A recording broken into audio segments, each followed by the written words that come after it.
Coucou tout le monde, aujourd'hui je viens vous faire une vidéo un petit peu personnelle on va dire, même si habituellement elles sont toutes plus ou moins personnelles. J'avais commencé à la tourner en extérieur, avec le beau jardin, le beau soleil, tout ça, j'avais trouvé un petit coin sympa. Mais la terrasse qu'il y a au-dessus de mon appartement, je ne vois pas les gens, hein, mais je les ai entendus, ils ont commencé un petit peu à discuter, donc je pense qu'on les aurait entendus aussi sur la vidéo, et surtout, ce que je raconte ne les regarde pas, en gros. Enfin, disons que voilà, de vous dire à vous, ça me dérange pas, parce que voilà, il n'y a personne qui interagit. Mais là-haut, j'ai pas envie qu'ils entendent une fille jaser toute seule dans son jardin, en train de se plaindre, puisque le thème d'aujourd'hui sont mes complexes. Voilà, mes complexes, pour l'instant, mes complexes physiques. Je pense que je ferai peut-être une autre vidéo avec des complexes autres que physiques, c'est-à-dire effectivement au niveau de mon comportement, au niveau effectivement de ma manière d'être, peut-être ma manière de penser. Voilà, donc autre que physique, les complexes. Donc vous m'avez également de manière très naturelle, puisque je ne travaille pas aujourd'hui, nous sommes vendredi. D'habitude je ne travaille pas que l'après-midi, mais là j'ai pris ma matinée et je suis allée faire piscine ce matin. Voilà, j'ai fait 1 heure de piscine, donc du coup en sortant de la piscine, je n'ai pas eu envie de, voilà, de me refaire un ravalement de façade ou quoi qu'est-ce. Il fait beau, il fait chaud, je suis en week-end, même si je sors ce soir avec mon meilleur ami, c'est pas grave, elle a l'habitude de me voir comme ça. On s'est rencontrés à la salle de sport, donc du coup elle a l'habitude de me voir avec une gueule pas très sympa. Donc comme je vous disais, le thème d'aujourd'hui sont mes complexes physiques, des choses que je n'aime pas. Et au final, j'ai fait une petite liste, voilà.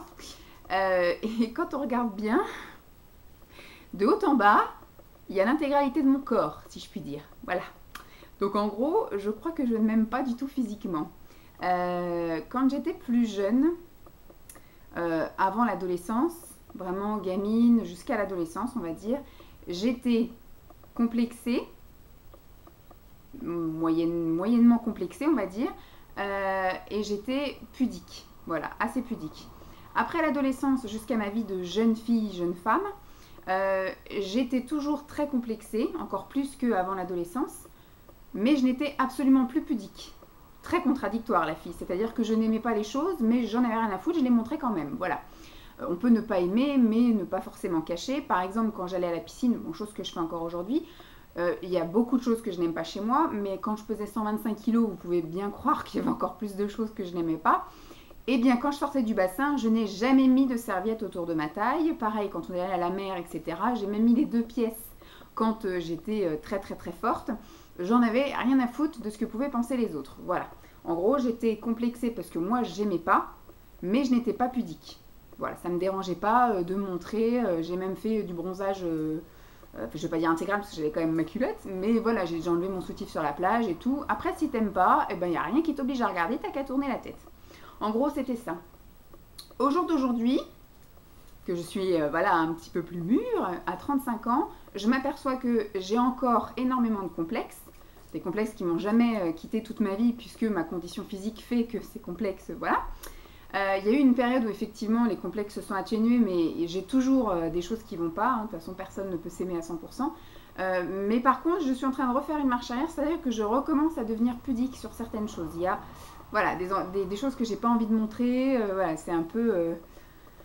dans le monde professionnel encore pire, après dans la famille ça commence aussi à venir, le voisinage, enfin bref, ça commence à devenir un petit peu contraignant sur certaines choses. Donc on va commencer tout de suite, je vais vous expliquer ce que j'aime pas, enfin je vais vous dire ce que j'aime pas et vous expliquer le pourquoi du comment, le voilà, comment c'est. Le premier point que j'ai mis, c'est un premier point qui me suit depuis que je suis adolescente, ce sont mes mollets. J'ai des mollets qui sont très forts.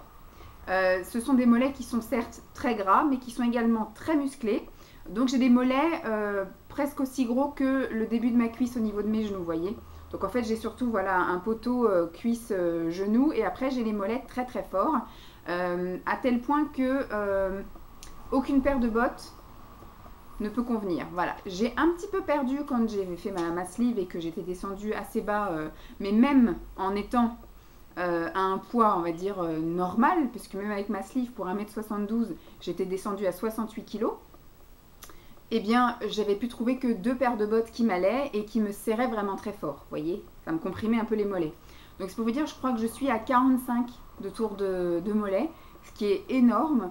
Donc c'est très contraignant pour mettre tout ce qui est slim, par exemple. Moi je sais que j'ai jamais pu mettre de slim parce que déjà le mollet ne passe pas. Pour mettre tout ce qui est bottes, voilà, moi qui avais très envie même quand j'étais plus mince, que je voulais mettre un short avec des bottes et des choses comme ça, je ne rentre pas dans les bottes. Donc là je sais que j'ai quelques paires. Alors les bottes qui m'ont sauvé la vie, Carrefour, je te remercie, c'était des bottes, vous savez, stretch. J'avais acheté 2 années de suite toute leur collection. Donc j'avais acheté des plates, j'avais acheté des petits talons et j'avais acheté des talons hauts. Et c'était donc des stretch, sauf que d'une année sur l'autre, le stretch est complètement détendu, donc on est obligé d'en racheter, sauf que c'était à 20 € la paire de bottes. J'espère que cette année, ils vont en faire parce que j'ai bien envie d'en racheter. Mais sinon, je sais que j'ai 4 paires de bottes qui sont là et je n'arrive pas à rentrer dedans. Mon objectif serait effectivement de re-rentrer dedans. J'ai tout essayé, hein. J'ai essayé la mésothérapie au niveau de mes mollets, mais les médecins m'ont prévenu dès le départ, j'ai les mollets trop musclés, donc de toute façon, on ne pourra rien faire dessus. J'ai essayé des massages, j'ai essayé effectivement de les lisser, j'ai essayé le palpé roulé, j'ai essayé la piscine avec des mouvements basiques ou bien des battements de jambes, j'ai essayé les étirements, j'ai essayé tout ce que vous voulez. Les mollets, c'est pas la peine, voilà. Et comme je vous dis, donc c'est contraignant donc au niveau des pantalons, au niveau des bottes, c'est contraignant, déjà moi physiquement j'aime pas du tout, ça fait vraiment très très énorme. Et c'est aussi contraignant même pour là en été les leggings. Moi mes leggings remontent. C'est-à-dire que les mi-mollets ça n'existe pas pour moi. C'est soit ça arrive à la cheville ou soit quand c'est du legging mi-mollet, ça remonte au genou. Voilà, c'est pas possible. Donc voilà, en gros mes mollets je les déteste. Je les ai toujours détestés, je pense que je les détesterai toujours. Je n'irai pas jusqu'à faire une chirurgie esthétique des mollets, mais franchement si c'était abordable, je pense que je l'aurais déjà fait depuis longtemps. Autre chose physique toujours, voilà, ce sont mes genoux. Pareil, c'est quelque chose que j'ai toujours eu. Même j'ai des souvenirs quand j'étais en colo, j'avais 16 ans, j'étais en colo en Grèce avec des copines de colo en gros. Et il y en a une qui m'avait fait une remarque en disant « Oh, ils sont trop mignons tes genoux, on dirait des genoux de bébé. » Donc, en fait, un bébé potelé a des genoux, vous savez, tout potelés. Moi, j'ai jamais eu l'os qu'on voyait du genou, machin. Moi, c'est simplement un gros bourrelet et un deuxième bourrelet. Comme les genoux des bébés potelés. Donc c'est très mignon quand même pour certaines personnes. Pour moi je trouve ça juste énorme. C'est très laid. Voilà, ça fait que j'ai des genoux de bébé potelés. Je n'ai pas des genoux tout fins de femme, etc. Donc voilà, complexe. Et pareil, complexe aussi pour s'habiller. Parce que, bon après avec des leggings ça passe. Avec des collants, il ne faut pas que ce soit trop transparent parce qu'on voit les genoux potelés. Et puis en jean moulant, slim et compagnie, c'est même pas la peine. Ensuite au niveau de mes cuisses. Au niveau de mes cuisses, le souci qu'il y a, c'est que j'ai eu un très fort surpoids. Ce qui fait que j'ai la peau qui est complètement détendue. J'ai toujours de la cellulite sur le côté, voilà, sur la culotte de cheval. L'intérieur de mes cuisses, par contre, voilà, on voit que j'ai un creux, mais par contre la peau est complètement détendue. Je suis donc recouverte de vergetures sur l'intérieur de mes cuisses. Et puis du coup impossible, il y en a beau raffermir et tout, j'ai beau muscler, j'ai beau affiner, j'ai beau mettre des crèmes, j'ai beau voilà essayer de faire ce que je peux, ma peau est complètement détendue parce que je suis passée quand même à des très forts tours de cuisse à beaucoup plus fins. Là on va dire que je suis dans une moyenne plus ou moins correcte, il faudrait quand même que je perde de la culotte de cheval. Mais au niveau intérieur de cuisse, il faudrait juste effectivement raffermir, faire un lifting ou un truc comme ça. Il faudrait que je gagne au loto, déjà il faudrait que j'y joue. Mais si un jour je gagne au loto, effectivement, je pense que j'irai faire un tour en Tunisie et puis j'irai faire une semaine de chirurgie esthétique. Bon, je dis que je le ferai pas, mais franchement, j'aurai l'argent. Je pense que je me serais déjà posé la question. Donc voilà un petit peu au niveau de mes cuisses. Pour le reste du bas de mon corps, en fait, mon complexe, j'en ai deux en fait. Bien que j'ai fait quelques petites choses pour améliorer. Bon, j'ai de la cellulite, voilà, ça, je pense pas être trop complexée par rapport à ça, sauf sur mes mollets, je trouve ça pas très joli la cellulite sur les mollets. Après les cuisses, voilà, je les montre jamais, donc je vois pas, voilà. Par contre, j'ai la peau extrêmement claire et extrêmement fine, elle ne bronze absolument pas. J'ai beau, voilà, mettre même de l'auton bronzant, mais ça fait un petit peu orangé parce que j'ai la peau très pâle, très claire, donc on voit mes veines au travers. J'ai aussi beaucoup de varices. Donc j'ai un peu des varices qui partent en étoile ou alors j'ai des grosses veines sur les cuisses.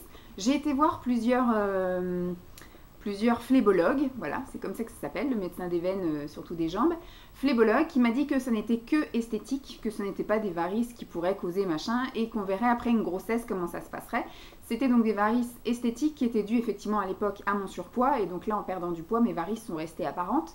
Donc voilà, c'est un complexe parce que du coup, tout le monde a l'impression que j'ai des bleus en fait quand j'ai mes mollets à l'air, hein, si je puis dire, quand je suis en robe ou en legging court.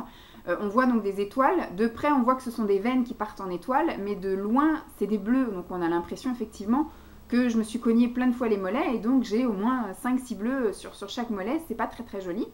Et puis là, les grosses veines que j'ai effectivement sur les cuisses, c'est voilà, bon, les cuisses, je suis un peu moins chiante avec mes cuisses parce que je ne les montre pas voilà, ouvertement. Voilà en gros. Et puis, je suis aussi complexée par de la pilosité, même si je ne suis pas extrêmement poilue, mais j'ai quand même fait des efforts, j'ai quand même mis beaucoup d'argent dans de la lumière pulsée, etc. Et au final, au bout de 2 ans, les poils reviennent et je trouve ça très contraignant, c'est vraiment très très chiant. Donc moi je suis toujours, en fait, dès qu'il y a un poil qui pousse, je suis très complexée par la pilosité. Je n'aime pas les poils, à tout point de vue. Moi je fais le maillot intégral, les aisselles, je fais les jambes complètes, voilà. Je fais pas les bras par contre, c'est vraiment, ouais, c'est pas mon... Je suis pas si complexée ça par la pilosité, mais en tout cas tout ce qui est effectivement le tronc et puis jusqu'aux pieds, c'est pas trop mon délire. Donc en plus comme j'ai la peau extrêmement pâle, dès qu'un poil pousse, et ben moi je le vois de suite, voilà. J'ai l'impression d'avoir une espèce de bestiole qui me traverse la jambe, c'est pas top. Donc voilà. Ensuite, autre complexe physique, on remonte hein, au fur et à mesure. Je crois que j'ai été de bas en haut sur ma liste. Donc les fesses. La forme de mes fesses m'importe peu, voilà, je trouve que j'ai des fesses rebondies, j'ai pas des fesses plates, elles sont quand même assez larges, mais quand on me voit de profil, j'ai voilà un petit bombé sympathique, elles ne tombent pas, elles sont plutôt fermes, je pense pas avoir de vergeture, j'ai pas été regarder, je n'arrive pas à me retourner complètement, je pense pas avoir de vergeture, je pense que j'ai un petit peu de cellulite puisque j'en ai sur la culotte de cheval, donc ça doit se rejoindre au niveau des fesses. Mais on va dire, voilà, c'est pas tant la forme ou quoi aux caisses, c'est plus que j'ai plein de petits boutons sur les fesses. Je sais que j'en avais déjà parlé, j'ai eu aussi des échanges et des commentaires. Je pense que comme je pratique effectivement l'épilation intégrale, même au niveau voilà, du fessier, et puis du sillon interfessier, etc., je pense que j'ai les poils tellement fins et j'ai la peau des fesses, un peu comme les genoux ou comme les coudes, très épaisses, et bien les poils n'arrivent pas à percer, et donc du coup ça me fait plein de petits boutons. J'ai beau faire des gommages, j'ai beau m'hydrater, j'ai toujours des boutons sur les fesses.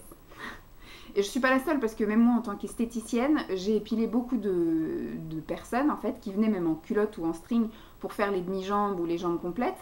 Et je voyais qu'il y avait certaines filles qui avaient effectivement également des boutons sur les fesses. Voilà. Ça fait plein de petits en fait, comme si j'avais la varicelle. En gros, ça fait plein de points rouges. C'est pas des boutons forcément qui ont du pus, sauf effectivement quand le poil est en train effectivement de s'enrouler, ça commence à faire un petit peu, voilà. Il y en a certains qui me font mal à des moments ou d'autres. C'est pas très glamour cette vidéo, mais voilà, c'est le thème hein, des complexes. Donc je vous raconte un peu pourquoi je suis complexée. Donc c'est pareil, j'aime pas montrer, voilà, quand je suis en maillot de bain à la piscine et tout, j'ai toujours peur qu'on voit effectivement mes fesses. Donc j'écarte bien, voilà, le maillot, il recouvre bien la totalité de mes fesses, puisque effectivement j'ai quelques petits boutons. On m'avait conseillé de passer une certaine pommade où il y avait de l'urée dedans en fait, pour sans doute un petit peu exfolier tout ce qui était peau morte et peau un peu dure. Je fais des gommages, je vous dis régulièrement, mais à faire trop de gommages, je sais qu'après on endurcit un petit peu, enfin ça fait un peu comme si vous frottez trop vos pieds, la corne va revenir. Là ça fait un peu pareil, si on frotte trop le coude va peut-être pas être, il va être doux sur le moment, mais après par moyen de défense il va refaire de la cornée, si je puis dire. De la corne, enfin je sais pas comment on dit, bref, donc du coup comme j'ai la peau des fesses qui est assez épaisse, je pense que le poil épilé est beaucoup plus fin et a du mal à percer, donc ça me fait plein de petits boutons rouges sur les fesses et je suis voilà extrêmement complexée par ça. Ensuite, on remonte, je passe plus haut qui est mon ventre. Mon ventre a été très blessé depuis toute petite. Je pense que depuis que j'ai à peu près 6 ou 7 ans, j'ai commencé à devenir très grosse et très énorme. Et mon ventre donc s'est développé de la manière qu'il est maintenant en gros. Et ce qu'il y a, c'est que moi j'ai pas un ventre rond. Ça m'aurait plus arrangé en fait d'avoir un ventre rond. Moi j'ai 2 bourrelets. Voilà, j'ai un premier bourrelet, après j'ai une pliure au niveau du nombril, donc c'est là où vont tous mes élastiques, de pantalon, de pyjama, de collants, de leggings, tout ça. Bon, après quand je portais des grandes culottes qui montaient jusqu'au nombril, c'est là que ça s'arrêtait aussi. Donc en fait j'ai un plus petit tour de taille au niveau du nombril, mais par contre j'ai un bourrelet par-dessus et j'ai un bourrelet en dessous. Voilà, mon ventre est craqué de partout. Le médecin, je me souviens, avait dit, bah, comme ça vous pleurerez pas quand vous serez enceinte. C'est sûr, quoi qu'il peut encore craquer encore, hein. Donc j'ai la peau absolument pas élastique. Et donc du coup, ça fait comme si un tigre m'avait attaqué, puisque du coup, ça doit faire 20 ans maintenant que j'ai, peut-être même plus, 25 ans que j'ai ces vergetures. Donc elles sont toutes blanches, hein, toutes nacrées, tout ça. Donc on a vraiment l'impression que j'ai un tigre qui m'a lacéré le ventre. Voilà. Et même en étant toute mince, en ayant perdu, voilà, et en ayant remusclé mon ventre, etc., j'avais quand même ce fameux phénomène de 2 bourrelets. Voilà, quand je m'assois, mon ventre est plié en deux. Voilà, en gros, j'ai jamais eu un ventre plat, mais j'ai jamais eu un ventre rond non plus. Donc c'est pour ça que je pense que si un jour je suis enceinte et que mon ventre gonfle, ça va être au niveau du nombril, que là donc c'est le plus fin et que ma peau est encore à peu près nette, que ça va craquer de partout. Voilà, je pense que j'en ai pas fini avec les vergetures. Donc voilà en gros pour cette partie-là du corps. Ensuite, j'aurais un petit truc à rajouter que j'ai pas mis là. En passant par derrière, je pense un peu à mon dos. Je sais que je suis un peu complexée et que je suis toujours en train de remettre mon soutien-gorge. J'ai également aussi des petits bourrelets dans le dos, en fait, dû effectivement à ma corpulence importante. Et ça, même en étant plus mince, je me souviens que j'avais jamais réussi à vraiment muscler mon dos et m'affiner vraiment du dos, même avec la natation ou quoi aux caisses, à affiner tout ça. Et en fait, à chaque fois, j'ai le soutien-gorge, voilà, qui marque vraiment le bourrelet, en gros. Donc j'ai un bourrelet au-dessus de la bande de soutien-gorge, j'ai le soutien-gorge et j'ai encore un bourrelet en dessous, vous voyez? Bon après, même si c'est des petits bourrelets, c'est quand même des choses que quand vous mettez un haut moulant, on voit quand même des bosses. Après, je vous dis pas que c'est un bourrelet qui fait un gros machin comme ça, voilà, j'aime pas. J'ai beau mettre même des brassières ou des choses comme ça, il y a toujours un truc qui déborde quelque part, donc c'est chiant, voilà. Je vis avec, hein, je vis très bien avec, voilà, je vais au boulot tous les jours, je m'habille tous les jours, je ne suis pas non plus tout le temps habillée en sac à patates, ça m'arrive, mais pas tout le temps. Donc voilà. Autre complexe. Là, par contre, c'est un complexe qui, en ce moment, est très, très, très dur à vivre. Ce sont mes bras. Voilà. J'ai eu des très, très gros bras. Je pense que là, c'est pas les plus gros que j'ai, mais j'en ai eu des encore plus gros. J'en ai eu forcément des beaucoup plus fins. Mais comme j'ai eu des très gros bras, je me souviens de mes premières vergetures au niveau des bras. C'était là au niveau de l'intérieur des bras ici. Mes premières vergetures, j'ai dû les avoir vers 10-12 ans. 10-12 ans, je m'en souviens. Et donc elles sont toutes blanches hein, maintenant. Et donc en ayant eu une forte progression pondérale, j'ai eu des bras qui allaient avec tout le reste du corps. Donc j'ai eu des bras qui faisaient pareil 40 cm de diamètre. Là, je ne sais pas combien je dois être, à 31 ou 32 tours de bras. Ce qui est énorme, hein, ça correspond à des mollets de certaines filles. Donc voilà, et c'est pareil, donc j'ai le bras qui pend, puisqu'en fait tout ça c'est de la peau toute craquelée, toute fine. Même quand j'avais perdu du poids, même à remuscler, la peau on ne peut rien y faire. Moi ma peau est toute fine, elle n'est pas élastique, donc je l'ai tellement détendue qu'elle est toute craquée. Vous avez beau perdre du poids, c'est comme un collant, voilà, par exemple le matin quand vous le prenez, le collant il est tout fin, vous le mettez, le soir vous l'enlevez, vous voyez qu'il est tout large et tout détendu. En fait mes bras c'est ça. Donc ils sont recouverts de vergetures, de là jusqu'à là en fait derrière, puis en plus là j'ai ma morsure de chien, voilà, le chien qui m'a arraché un bout de bras. Donc voilà, j'ai envie de dire, j'ai presque, j'ai la moitié de mon bras qui est complètement rempli de vergetures, la peau toute détendue. Donc voilà, je peux simplement raffermir et lisser de ce côté-là. De ce côté-là, je ne pourrais jamais rien y faire. Franchement, j'aurais bien aimé, moi, faire une liposuction et un remodelage du bras, lifting du bras, mais j'ai peur de l'énorme cicatrice qu'il peut y avoir là, sachant que j'ai une peau qui ne cicatrise pas forcément très bien. Juste en fait pour me sentir mieux, parce que même du coup quand j'ai les bras tendus comme ça le long de mon corps, en fait j'ai un bourrelet là, vous voyez, j'ai un bourrelet au niveau de mes bras. Alors c'est très déjà handicapant visuellement, pour moi je trouve ça très très laid, très très moche. C'est handicapant aussi au niveau, voilà, que ça frotte beaucoup. J'ai beaucoup, voilà, je trouve que j'ai chaud plus que les autres, je pense. Ma peau étant très très fine et toute craquelée ici, des fois c'est un petit peu irrité. Et pour s'habiller, c'est une horreur. Il y a énormément de hauts qui sont faits pour des tout petits bras de merde. Même vous prenez un XL, le XL il va rentrer nickel là, par contre les bras ne rentrent pas. Donc il ne comprend pas. Voilà, donc je suis obligée de prendre soit effectivement tout ce qui est débardeur, mais ça me complexe encore plus parce qu'on voit vraiment bien mes bras, ou soit voilà que des trucs en chauve-souris, des trucs voilà, mais je trouve ça très laid, hein, voilà, ça bouge et on a beau faire ce qu'on veut. Moi je me suis musclée, je muscle comme ça, je vais à la natation, je mets des crèmes, je mets tout ce que tu veux, des manchettes aussi pour compresser, voilà, c'est mort. J'ai ma peau qui est complètement détendue, c'est pas forcément de la graisse que j'ai, hein, c'est beaucoup de la peau, voilà, c'est de la peau que j'ai. Et ça ne peut pas être pris en charge par la Sécu parce que ça n'est pas handicapant, ça n'est pas assez Voilà, j'ai eu une perte de poids, on va dire, conséquente, mais pas énorme par rapport à certaines personnes, donc ils ne peuvent pas prendre tout le monde en charge. Et voilà, je ne suis pas dans le quota haut, donc c'est pour ma gueule, en gros. Voilà, c'est soit tu mets des sous pour aller faire ta chirurgie, ou soit bah, tu apprends à vivre avec. Bon, j'ai de la chance, j'ai un homme qui m'aime comme je suis, donc voilà. Moi, j'ai beaucoup de mal à m'aimer comme je suis réellement, même si j'en donne pas cette image-là et que j'arrive très bien à m'habiller malgré tout.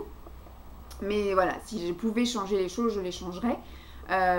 Donc voilà, les bras sont un énorme complexe, moins en hiver forcément parce qu'ils sont cachés, mais là, en ce moment, depuis qu'il fait beau et qu'on doit mettre des choses plus légères, c'est horrible. J'ai l'impression en plus que les gens ne voient que ça. Donc passons. On remonte plus haut. J'ai eu avant un énorme complexe qui était effectivement ma peau, puisque j'ai eu une très très forte acné pendant des années. Je me souviens qu'à partir de 12 ans, j'ai fait des traitements, mais des traitements qui m'ont défoncé la peau, qui m'ont défoncé des pyjamas et des thés d'oreiller, tellement les traitements étaient agressifs, là, Cutacnil et tout le bordel. Je mettais des choses avec de l'alcool, enfin c'était pas moi, hein, c'était le dermato qui me prescrivait tout ça. J'avais des crèmes avec des préparations, etc. Et au bout de 10 ans de traitement, parce que je sais qu'à 20 ans, c'est à 20 ans que j'ai fait le Roaccutane. Donc elle m'a fait tout essayer. Hein. J'ai fait Cutacnil, Aracnil, enfin tous les trucs en île. J'ai essayé toutes les doses du 0,5, du 2,5, du voilà. Enfin j'ai essayé tous les trucs. Je pense que j'étais très bonne cliente, même pour Aven, parce que du coup voilà, j'ai acheté aussi tous les produits Aven pour soulager ou autre. Et après, du coup, à 20 ans, j'ai fait 2 ans de Roaccutane. Ça a été effectivement la révélation. Donc, j'avais beaucoup moins d'acné. Mais voilà, je pense que j'ai quand même une acné hormonale et j'ai constamment des boutons. Simon m'a fait remarquer ici, il me dit t'as un truc là, je dis oui c'est un bouton, il me fait t'as tout le temps un bouton à cet endroit là parce que je pense que c'est ma zone hormonale ici, voilà. Donc tout ce qui est le bas des joues et surtout le menton, ce qui fait qu'à chaque fois que j'ai une contrariété, à chaque fois que je mange un truc que j'ai pas l'habitude de manger, à chaque fois que j'ai mes ragnagnas, toutes ces choses-là font qu'il y a un dérèglement hormonal ponctuel et vas-y, tout chamboule. En ce moment, en plus, je suis en train de faire donc un gros rééquilibrage alimentaire, etc. Donc, je mange différemment, beaucoup de fruits, beaucoup de légumes. Donc, un peu une cure détox, si je puis dire. Et walou, ça se voit sur ma tronche, je commence donc à avoir plein de boutons.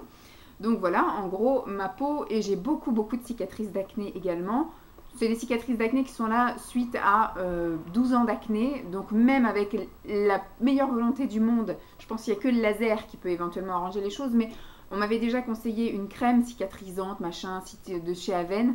C'est mort. C'est quelque chose qui est installé depuis tellement longtemps que ça agit quand on vient de percer un bouton pour pas que ça fasse une cicatrice. Mais quand ça fait 20 ans que tu as la cicatrice sur la tronche, c'est pas la peine d'essayer de mettre une crème comme ça. J'ai essayé la biole, les machins. J'essaye tout ce que vous voulez. C'est pas la peine, donc je vis aussi avec. Le maquillage est un très bon sauveur. Donc voilà. Ensuite, toujours dans cette partie-là, je dirais mes dents. Voilà. Donc j'ai les dents quand même assez droites. Voilà. Par contre, ici, j'ai une fausse dent. La moitié est une dent en résine. C'est une dent de requin véritable en résine, comme dirait Brice. Genre du jardin, pour ceux qui sont en train de chercher. Quand j'étais gamine, au centre aéré, on a fait une sortie piscine et je me suis cassé la dent à la piscine. Donc j'ai été refaire faire chez le dentiste qui au début nous a fait peur en disant que c'était du provisoire, que tous les ans il allait falloir la refaire et que quand j'aurais effectivement terminé toute ma dentition, qu'il fallait effectivement dévitaliser cette dent et mettre un pivot, un truc comme ça, enfin bref. 20 ans plus tard, j'ai toujours la dent d'origine. Forcément, elle a été retravaillée parce que en fait, j'ai la moitié de ma dent qui, de temps en temps, du coup, il y a un peu de nourriture qui passe. Donc, j'ai beau laver mes dents, mes machins, un truc comme ça. Je vais quand même une fois par an pour la faire nettoyer, etc. L'autre fois, j'avais fait remettre une couche par-dessus de résine, machin truc. Je l'avais fait bien tailler et tout. Donc, en fait, ma dentition va très bien. Mais cette dent-là donc, me pose un souci parce que du coup, elle est quand même un peu plus jaune que les autres. Surtout que je bois beaucoup de thé et que c'est pas une dent naturelle, c'est quelque chose en résine, donc tremper du thé, de la résine dans du thé tout le temps, au bout d'un moment, c'est jaune. Je pense pas et j'espère pas qu'un jour il faille la dévitaliser et mettre un pivot. Je sais pas si c'est comme ça que ça se dit, enfin une fausse dent qu'on visse en fait. Elle est vraiment juste devant, ça aurait été un truc sur le côté, je me serais peut-être risqué de la dévitaliser, mais là je me dis s'il y a un foiré, un loupé, je me retrouve avec un trou en plein milieu là, c'est pas beau. Donc voilà, gros complexe aussi, c'est pour ça que j'hésite de temps en temps à faire des grands sourires et tout. En général, je souris comme ça, puis j'essaye de ne pas parler avec toutes dents dehors. Donc voilà, autre grand complexe pour moi. Ensuite, un complexe que j'ai eu plus fortement, avant, et qui commence un peu à s'arranger, j'ai remarqué, c'était mes cheveux. En fait, quand j'étais gamine, j'avais beaucoup de cheveux. Ils étaient épais, ils étaient très nombreux. Et à partir du moment où j'ai fait le Roaccutane, j'ai perdu tous mes cheveux. Enfin, j'ai perdu une bonne partie de cheveux. C'est-à-dire qu'effectivement, j'avais, je pense, toujours beaucoup de cheveux, mais qu'ils étaient devenus tout fins. Du fait que pendant 2 ans, on a coupé mes glandes de réhydratation, si je puis dire. Mes cheveux, voilà, il fallait que je les nourrisse tout le temps, etc. Et donc, ils sont devenus fins. J'ai perdu tout le côté épaisseur du cheveu. Mais j'avais pas de trou dans la tête. À partir du moment où j'ai fait ma sleeve, j'ai quand même eu, on va dire, 1 an de carence alimentaire. On a fait des examens. Je pense que voilà, j'étais dans la fourchette haute toute ma vie. Donc mes cheveux ont profité de la vie, etc. Et quand j'ai fait ma sleeve, j'étais dans la partie basse. J'ai jamais été réellement en carence de quoi que ce soit. Parce que j'ai fait des examens, hein, je suis pas tarée. Mais je pense que voilà, j'étais dans la moyenne basse. Et donc mes cheveux, du coup, n'avaient plus, je pense, suffisamment pour aller bien. Et donc j'ai perdu par contre des cheveux. J'ai eu beaucoup de trous dans la tête. J'en ai encore de temps en temps dans la manière où je me coiffe. Vous voyez, c'est quand même assez clairsemé. Donc maintenant j'ai plus beaucoup de cheveux et ils sont extrêmement fins. En sachant qu'ils sont quand même assez foncés et que moi j'ai une peau très très claire. Effectivement, dès que je les attache, tout de suite ça fait, ça fait tout de suite des impressions de trous. Alors qu'en fait j'ai des cheveux mais ils sont très fins et ils sont peu nombreux. Voilà en gros, et je sais que j'ai fait des choses depuis ma sleeve, j'ai fait effectivement des cures avec des compléments alimentaires, j'ai fait aussi des cures de lotion, des cures de shampoing, des choses anti-chute, des choses un peu pour rebooster, des bains d'huile de ricin, des choses comme ça. Je pense que ça a amélioré. Le fait aussi de les couper régulièrement, j'avais des queues de ras jusqu'à il y a peu, et il y a à peu près 3 semaines, j'ai recoupé mes cheveux, et voilà, je trouve qu'ils prennent un peu d'épaisseur, donc c'est cool. Donc c'est un complexe qui commence à devenir un peu moindre, mais je sais qu'avant, dès que je me faisais une queue de cheval, déjà, ne rien faire à ces cheveux, les laisser, et ben en fait, moi, ils sont tellement fins et peu nombreux que j'ai les cheveux plats très vite. On a l'impression que j'ai pas un poil sur le caillou et surtout qu'ils sont gras, alors que pas forcément. Et dès que je me faisais une queue de cheval ou un chignon, c'était l'angoisse, parce qu'il y avait des endroits où on avait l'impression que j'avais des trous, c'était horrible. Donc je pense que je me suis quand même pas mal guérie au niveau de mes cheveux. Donc voilà ce qu'il en est de mes complexes physique, voilà. J'ai bien fait de faire que les physiques, hein, parce que si on était parti dans un débat autre, ça aurait duré 2 fois plus de temps. Donc comme d'habitude, c'est une vidéo blabla très très longue. J'espère que vous aviez eu le temps de prendre un café. J'espère en tout cas que ça vous aura plu et que ça vous aura permis de me connaître un peu plus. Hein. Vous voyez qu'on peut avoir la joie de vivre, etc. et paraître épanoui, etc. Et au final, vivre mal certaines choses. Après, je sais que je garde beaucoup de choses pour moi, je camoufle pas mal de choses. J'ai une manière de m'habiller que j'aime, il y a des vêtements que j'aime, que j'arrive à porter quand même, même si elles ne me mettent pas en valeur ou des choses comme ça. Mais j'essaye de vivre avec, voilà, en gros. Donc, comme je dis, j'espère que cette vidéo vous aura plu. Je vous fais donc de gros bisous et puis je vous dis à très vite. Bye!